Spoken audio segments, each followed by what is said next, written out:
Hello दोस्तों। स्वागत है आप सभी का हमारे YouTube channel BSCB exam helper में। और आज मैं गोधुली के फर्स्ट चैप्टर को आप लोगों के लिए लेकर आया हूँ, जिसका शीर्षक है श्रम विभाजन और जाति प्रथा। और इसके लेखक हैं बाबा साहब भीमराव अम्बेडकर। तो पहले हम लेखक परिचय देखेंगे, जिससे बहुत सारे सवाल पूछे जाते हैं एग्ज़ाम में। तो देखिए, बाबा साहब अम्बेडकर का जन्म 14 अप्रैल 1891 में मध्य प्रदेश के मऊ में हुआ था। आप लोग जानते हैं वो एक दलित परिवार से थे। और आगे जाकर इन्होंने दलितों के लिए मतलब संविधान में बहुत सारे कानून बनवाए और छुआछूत को मिटाने का भी काम किया। बड़ौदा नरेश के प्रोत्साहन पर ये उच्च शिक्षा के लिए न्यूयॉर्क गए थे। और अमेरिका और लंदन में भी इन्होंने बाद में शिक्षा प्राप्त की थी। तो आप देखेंगे यहाँ पर वो एक गरीब परिवार से थे। और उस समय के शासक जो थे तत्कालीन वहाँ के, उन्होंने उनकी सहायता की थी, तब जाकर उन्होंने उच्च शिक्षा पाई थी।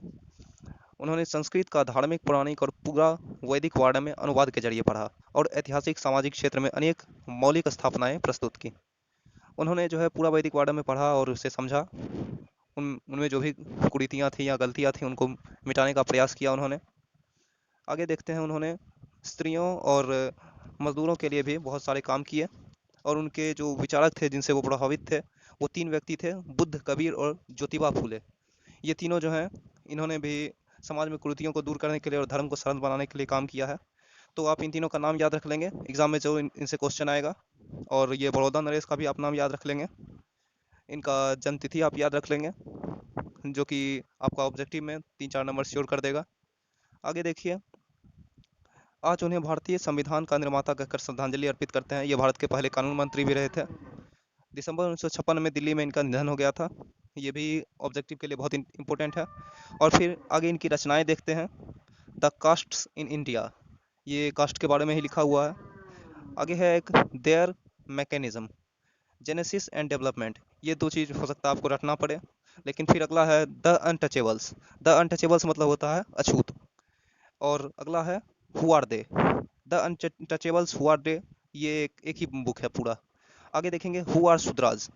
ये भी उनकी रचना ही है, आपको आराम से याद हो जाएगा, जाति प्रथा पे लिखा हुआ है, उन्हीं का रचना है।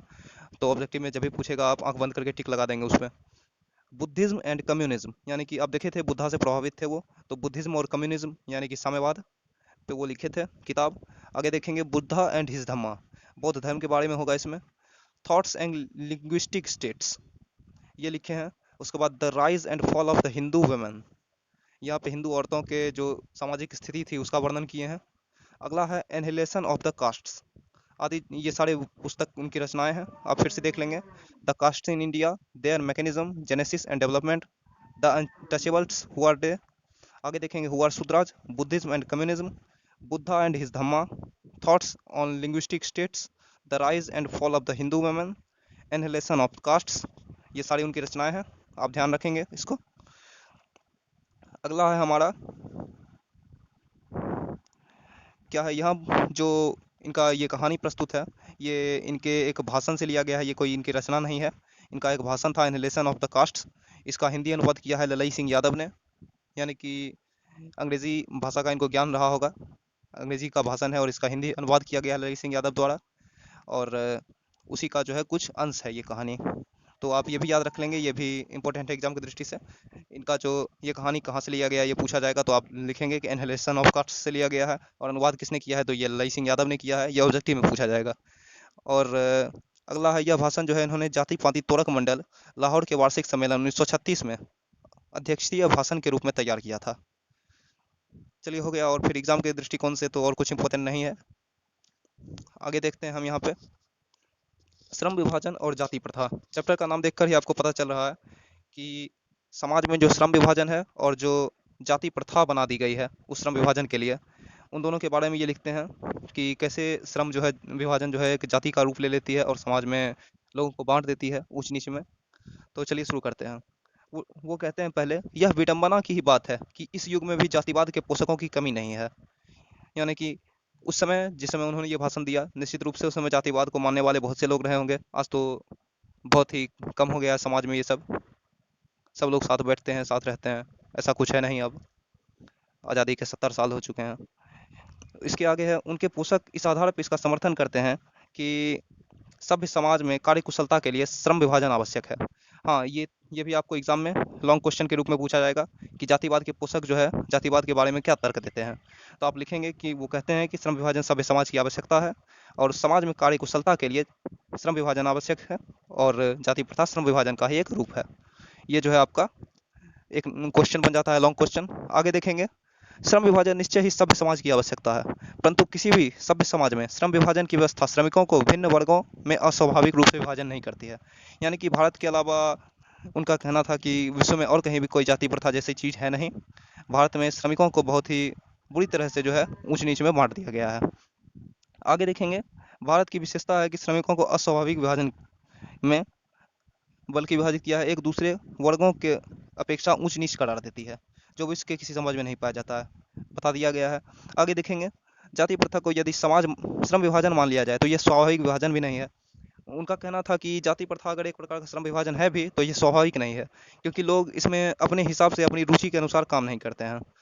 अब किसकी क्या इच्छा है, किसको क्या काम पसंद है, इस हिसाब से वो काम चुन नहीं सकते थे। उनके जन्म के पहले ही वो निर्धारित कर दिया जाता था कि इनका ये काम है, इनका ये काम नहीं है। तो इस हिसाब से जो है लोग अपनी मर्जी से मतलब मन लगाकर काम नहीं कर पाते थे, वो काम को टालते थे। इसलिए आर्थिक रूप से भी वो समाज के लिए हानिकारक था, क्योंकि वो मन लगा के काम नहीं करेंगे तो आर्थिक रूप से हानि होगा। और अगर लोगों को अपना काम खुद चुनने का आज़ादी रहेगा तो लोग जो है अपने लिए जो अच्छा काम होगा, जो उनको पसंद होगा, वो काम वो चुनेंगे, तो फिर उस काम को वो मन लगा के करेंगे। तो ये चीज़ था एक जाति प्रथा का नुकसान, आपको पूछा जा सकता है एग्जाम में, तो आप लिखेंगे ये चीज़। आगे देखेंगे, जाति प्रथा पेशे का दोषपूर्ण पूर्व निर्धारण ही नहीं करती है, बल्कि मनुष्य को जीवन भर के लिए एक पेशे में बांध देती है।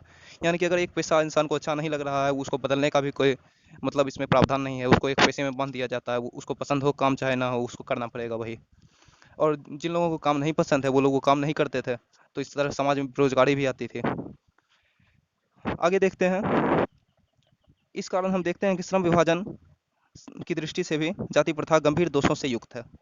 आपने देखा कि अगर जाति प्रथा श्रम विभाजन का भी एक रूप मान लिया जाए तो भी इसमें इतनी सारी समस्याएं हैं। लोगों को जन्म से पहले किसी काम से बांध दिया जाता है और वो अपनी रुचि से नहीं करते हैं, समाज को भी आर्थिक हानि होता है। तो इस प्रकार से ये जो है एक गलत कुरीति था समाज में। आगे देखेंगे, जाति प्रथा का श्रम विभाजन मनुष्य की स्वेच्छा पर निर्भर नहीं है, मनुष्य की व्यक्तिगत भावना तथा व्यक्तिगत रुचि का इसमें कोई स्थान या महत्व नहीं है। इस आधार पर हमें यह स्वीकार करने पड़ेगा कि आज के उद्योगों में गरीबी और उत्पीड़न की समस्या इतनी नहीं है जितनी कि बहुत से लोग निर्धारित कार्य को अरुचि या केवल व्यवस्था के साथ करते हैं। ऐसी स्थिति स्वभावतः मनुष्य को दुर्भावना से ग्रस्त रहकर टालू काम करने और कम काम करने के लिए प्रेरित करती है। ये भी मैंने बताया पहले कि लोग जो है काम को टालते हैं क्योंकि उनकी इच्छा नहीं होती है वो काम करने की, वो पसंद नहीं करते हैं उस काम को, इसलिए काम को टालते रहते हैं। अतः यह निर्विवाद सिद्ध होता है कि आर्थिक पहलू से भी जाति प्रथा हानिकारक है। ये भी बताया गया है, समाज में जो है समाज को आर्थिक हानि पहुंचाता है जाति प्रथा, क्योंकि यह मनुष्य की स्वाभाविक प्रेरणा रुचि व आत्मशक्ति को दबाकर उसमें अस्वाभाविक नियमों में जकड़ दिया जाता है और उन्हें निष्क्रिय बना दिया जाता है। अब देखेंगे हम, अब मैं समस्या के रचनात्मक पहलू को लेता हूँ। समस्या का जो रचनात्मक पहलू था उसके बारे में बोलते हैं अब अम्बेडकर कि मेरे द्वारा जाति प्रथा की आलोचना सुनकर आप लोग मुझसे यह प्रश्न पूछना चाहेंगे, यदि मैं जातियों के विरुद्ध हूँ तो मेरी दृष्टि में आदर्श समाज क्या है। ये भी क्वेश्चन अक्सर पूछा जाता है एग्जाम में कि अम्बेडकर दृष्टि में आदर्श समाज क्या होगा। तो इसमें आंसर क्या लिखना है, अम्बेडकर जैसे कहते हैं, मेरा उत्तर होगा, आदर्श समाज में स्वतंत्रता, समता, भ्रातृत्व की भावना पर आधारित है। भ्रातृत्व का मतलब भाईचारा होता है। तो स्वतंत्रता, समानता, ये चीज़ बहुत ज़रूरी है। कौन अपना पेशा कैसे चुनता है इसकी स्वतंत्रता होनी चाहिए, सबको समानता होनी चाहिए, ऊंच नीच जैसा कुछ नहीं होना चाहिए, और भाईचारा भी बहुत ज़रूरी है समाज में। तो क्या यह ठीक नहीं है कि भ्रातृत्व अथवा भाईचारे में किसी को आपत्ति हो सकती है। किसी भी समाज अथवा किसी भी समाज में इतनी गतिशीलता तो होनी चाहिए कि जिसमें कोई भी वांछित परिवर्तन समाज के एक छोर से दूसरे छोर तक संचारित हो सके। जाति प्रथा में क्या होता था कि कुछ खास वर्ग के लोगों को पढ़ने का अधिकार था, तो समाज में कोई भी परिवर्तन होता था वो उनको तो पहुंच जाता था, लेकिन जो लोग अनपढ़ थे, मूर्ख थे, उनके पास वो परिवर्तन नहीं पहुंच पाते थे। उनकी स्थिति हजारों वर्षों से वैसी ही बनी हुई थी। ऐसे समाज के बहुविध हितों में सबका भाग होना चाहिए, सबको उसकी रक्षा के प्रति सजग रहना चाहिए। सामाजिक जीवन में अबाध संपर्क के अनेक साधन व अवसर उपलब्ध होने चाहिए। हाँ, यहाँ पे कहते हैं सबको उनकी रक्षा के लिए सजग रहना चाहिए, समाज की रक्षा के लिए। आप देखेंगे कि जब किसी की स्थिति में परिवर्तन होना ही नहीं है तो फिर शासक कोई भी हो, देश में कौन प्रधानमंत्री है क्या है, इससे उसको कोई फर्क नहीं पड़ेगा, क्योंकि मेरी स्थिति तो वैसे ही है। हमको न पढ़ने का अधिकार है, न अपने हिसाब से काम चुनने का अधिकार है। कुछ भी हो जाए समाज में, हमको कोई फ़र्क उससे पड़ेगा नहीं। तो समाज की न सुरक्षा करेंगे, न समाज के प्रति वफ़ादार रहेंगे, न देश के प्रति वफ़ादार रहेंगे वैसे लोग। इसलिए जो है उनको देश के हर काम में हिस्सा देना चाहिए ताकि वो देश के प्रति वफ़ादार रह सकें। तो आगे है, इसी का दूसरा नाम लोकतंत्र है। सही बात है, लोकतंत्र में जो है सबको स्वतंत्रता होना चाहिए अपने हिसाब से काम चुनने का। जब स्वतंत्रता ही नहीं है तो फिर लोकतंत्र कैसा? लोकतंत्र में केवल शासन की एक पद्धति नहीं है, लोकतंत्र मूलतः सामूहिक जीवनचर्या की एक रीति है तथा समाज के सम्मिलित अनुभवों के आदान प्रदान का नाम है। इसलिए यह आवश्यक है कि अपने साथियों के प्रति श्रद्धा व सम्मान का भाव हो। इस तरह से ये चैप्टर जो है ख़त्म होता है। आगे इसका क्वेश्चन आंसर है, तो हम इसके क्वेश्चन आंसर पर भी एक वीडियो जल्दी ही लेके आएंगे। तो जुड़े रहिए हमारे चैनल के साथ और वीडियो को ज़्यादा से ज़्यादा शेयर करते रहिए ताकि हमारा भी उत्साह बढ़े और हम और वीडियो डालें। धन्यवाद।